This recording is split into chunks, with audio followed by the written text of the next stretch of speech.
Parang vloggeris pa tong anak ko. Tinan niyo naman, may pakaway-kaway pa.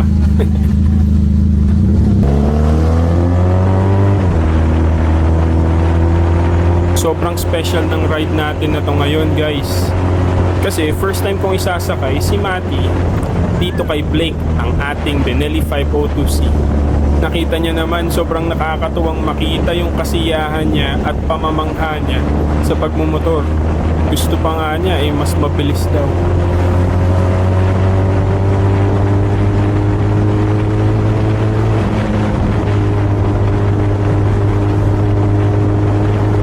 Kung maipaparinig ko lang sa inyo yung usapan namin sa intercom, sobrang nakaka-good vibes talaga.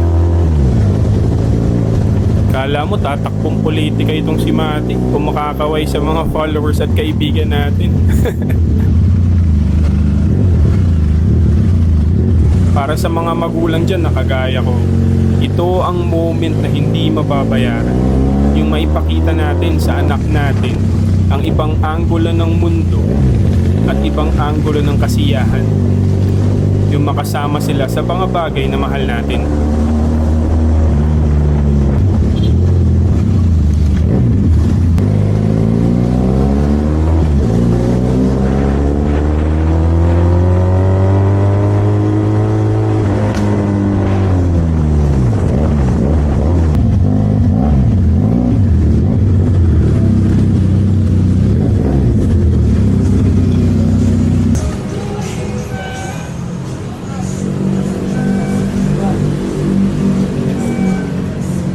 Stay there, ah.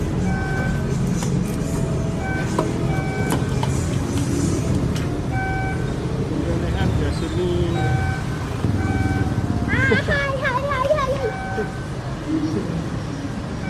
This boat level.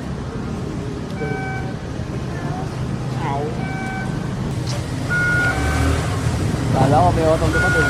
Siguro. 220 kilo. Sabi ka lang na. May tayo yan. Hindi, magaan lang yun. Pag nakaandar. Kahit ganito. Huwag mo lang bubuhatin. Oh, tingnan nyo, excited na siyang sumakay ulit.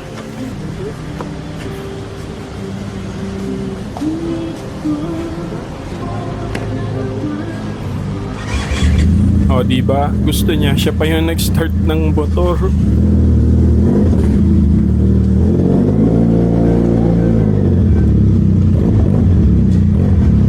Sana paglaki mo, anak, dala mo ang tapang at excitement na to sa bawat adventure ng buhay mo. So let's go and create more memories together, one ride at a time. I love you, anak. Special din ang video na to dahil gusto kong magpasalamat dahil 9,000 na ang kaibigan natin dito sa Facebook. Maraming salamat sa suporta nyo. Sa 4 months when I started sa community na ito at ang dami na natin. Maraming salamat ulit. Ride safe at takit sa daan.